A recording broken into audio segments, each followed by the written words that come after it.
Tentara Indonesia atau TNI memiliki sederet pasukan khusus yang menarik untuk diketahui. Berasal dari 3 matra, Angkatan Darat, Angkatan Laut, dan Angkatan Udara. Peran pasukan khusus ini sangat penting dalam menjaga kedaulatan negara Republik Indonesia. 3 pasukan khusus yang paling dikenal adalah Komando Pasukan Khusus atau Kopassus, Komando Pasukan Katak atau Kopaska, dan Komando Pasukan Gerak Cepat atau Kopasgat.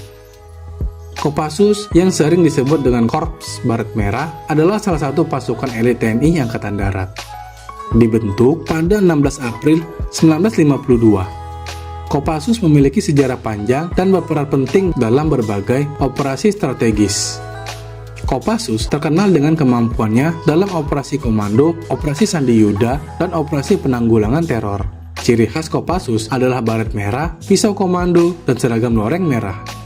Dalam sejarahnya, Kopassus telah menunjukkan prestasi luar biasa dalam berbagai operasi seperti pemberantasan pemberontakan PRRI, pembebasan Irian Barat, penumpasan pemberontakan komunis, serta Mapenduma Irian Jaya.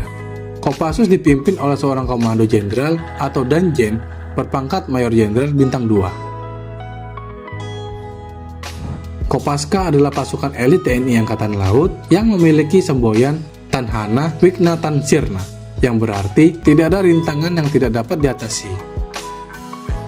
Didirikan pada 31 Maret 1962 atas instruksi Presiden Soekarno, Kopaska memiliki tugas utama dalam operasi rahasia seperti operasi amfibi, operasi khusus, dan dukungan untuk operasi TNI Angkatan Laut.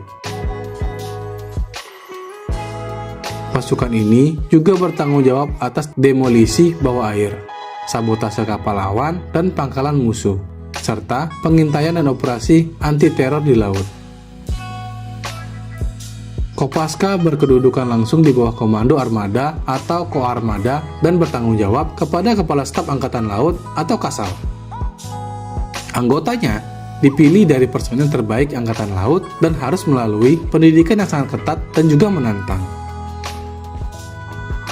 Kopasgat, sebelumnya dikenal sebagai Korpaskas, adalah pasukan elit TNI Angkatan Udara.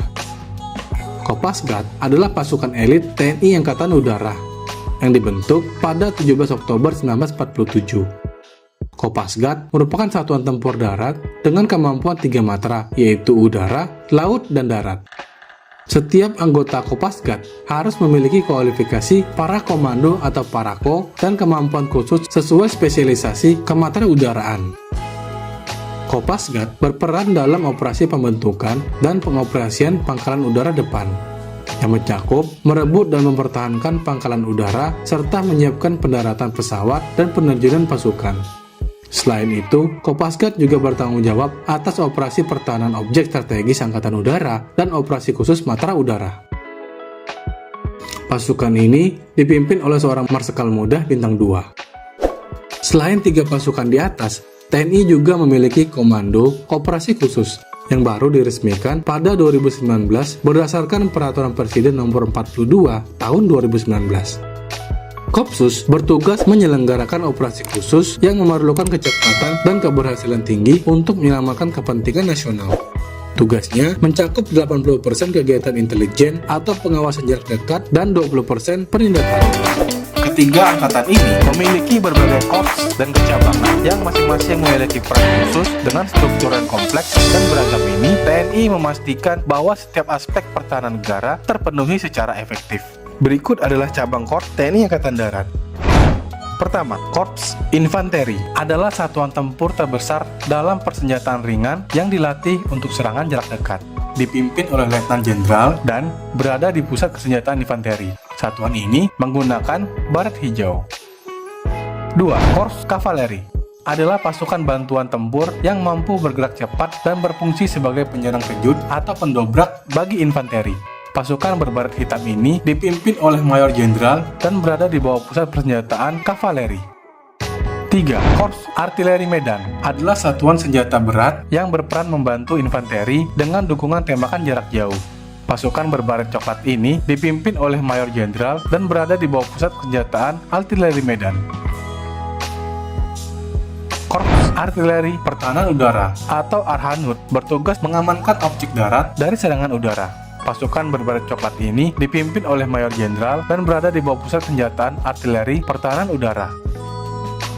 Korps Zeni adalah satuan bantuan tempur yang berfungsi dalam konstruksi dan bangunan perang senjata serta memperluas gerak kesatuan kawan dan mempersempit gerak lawan. Pasukan berbaret hijau ini dipimpin oleh Mayor Jenderal dan berada di bawah pusat Zeni Angkatan Darat. Korps Penerbang. Satuan ini bertugas dalam mobilitas udara seperti pengintaian melalui udara. Pasukan berbaret hijau ini dipimpin oleh Mayor Jenderal dan berada di bawah pusat penerbangan Angkatan Darat. Pertama, Korps Pelaut.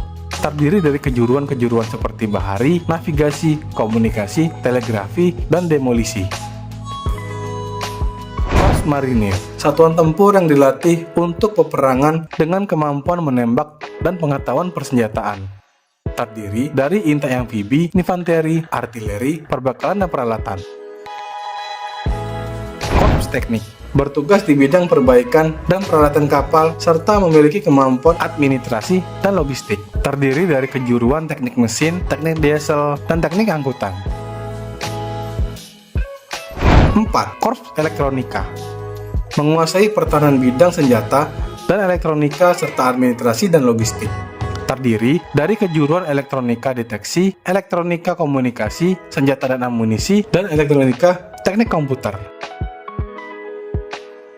Korps Suplai berkaitan dengan administrasi dan pembekalan material baik di kapal maupun di darat. Terdiri dari kejuruan keuangan, tata usaha, tata geraha, dan perbekalan. Korps Polisi Militer Angkatan Laut membantu kesatuan lain dalam administrasi dan urusan hukum militer serta penegakan disiplin dan pembinaan tertib militer. Korps Kesehatan, keahlian khusus di bidang kesehatan terdiri dari rawat umum, farmasi, asisten paramedis, rawat kesehatan gigi, dan asisten tenaga kefarmasian. Pertama, Korps Penerbang atau PNB meliputi penerbang ketempur, helikopter, dan angkut. Korps Navigator atau NAV menyediakan navigasi untuk operasional penerbangan. Korps Komando Pasukan Gerak Cepat yaitu satuan tempur elit dengan kemampuan serangan cepat. Korps Elektronika menguasai bidang avionik, radar, simulator, komunikasi, dan PLLU. Masing-masing angkatan memiliki peran, fungsi, dan tanggung jawab khusus yang saling melengkapi dalam mendukung tujuan bersama mempertahankan negara dari berbagai ancaman dan tantangan.